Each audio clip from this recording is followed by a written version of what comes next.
Hi guys! Kumusta po sa inyong lahat? For today's video ay tara at samahan niyo pong magluto nitong ating chicken adobo. Siyempre, mas masarap po pag maraming gulay. So maglalagay tayo dyan guys ng patatas, sitaw or string beans saka ng ating red bell pepper. So yan na nga, ito yung ating ulam for today.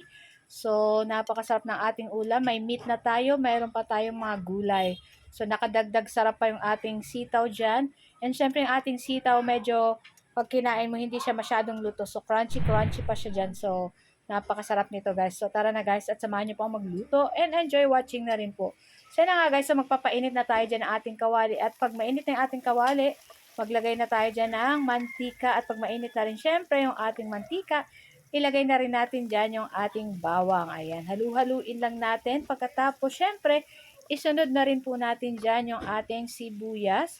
At pagkatapos, after ilang minuto, pag lumabas na yung aromatic ng ating bawang at sibuyas, isunod na natin ilagay dyan yung ating hinugasan na chicken. So, gumamit po tayo ng 1 kilong manok at pipa-slice lang natin ng ganito kalalaki. At pagkatapos, maglalagay na rin tayo dyan guys ng pamintang durog at nitong ating toyo. Ayan.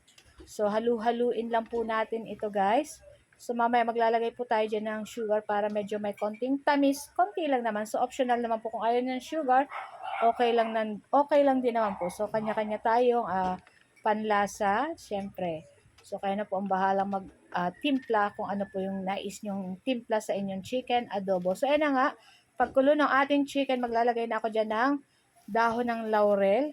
And siyempre, yung ating suka, maglalagay din tayo dyan mamaya. So, ayan na nga, naglagay na tayo ng 2 teaspoon na sugar. Ayan. Tapos, maglagay na rin po tayo dyan ng sukang tuba or sukang niyog. Ayan.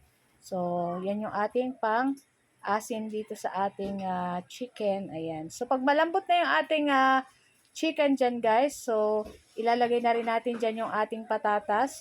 So, tatakpan lang natin yan para guys, madaling maluto yung ating patatas. Then, in-next natin ilagay mamaya yung ating sitaw or yung ating string beans. Ayan. So, tatakpan lang natin yung ating patatas para madaling maluto. At after ilang minuto, ay malambot na yung ating patatas. Siyempre, isunod na rin natin dyan yung ating sitaw. Ayan. Kayo po ba guys, ano po ang inyong lunch? Ayan. Kami, ito yung aming lunch. And hanggang dinner na rin po namin to. O, diba? Isahang luto pero siyempre, masarap naman yung ating ulam today. So yun na nga, at ang ating sitaw, lulutuin lang natin ng mga ilang minuto guys. Kasi mas masarap po sa sitaw, hindi masyadong luto, medyo crunchy pa pag kinain. Talagang mas yummy po yun. So ayan, halu-haluin lang natin.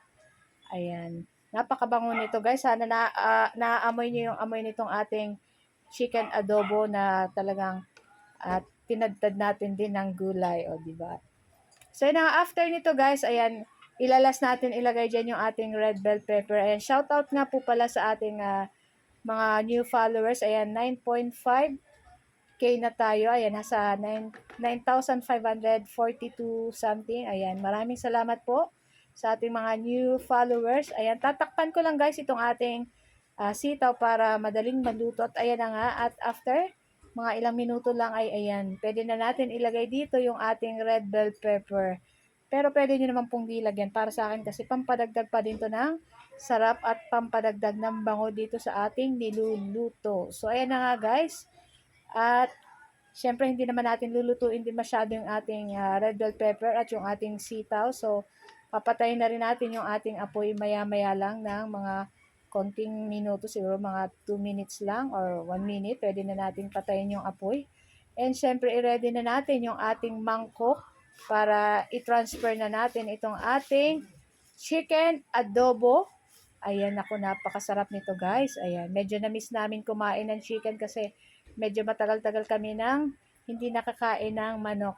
And plano ko sana magluto ng fried chicken, kaya lang parang mas okay yata itong ating chicken adobo at syempre maraming gulay. So ayan na nga, at luto na rin to guys. So patayin na natin yung ating apoy at kumuha na tayo ng ating mangkok or ng ating bowl at i-transfer na natin itong ating napakasarap na chicken adobo. Ayan, talagang pag sinabing chicken adobo, o pork adobo, ayan talagang gustong-gusto nating mga Pilipino. So guys, ito lang po ang aming video today. Sana po yung nag-enjoy kayo. Huwag niyo po sana kalimutan mag-like, comment, at pa-share na rin po ng ating video. So guys, thank you for watching and see you next video again. Ciao! Babu! Sarap!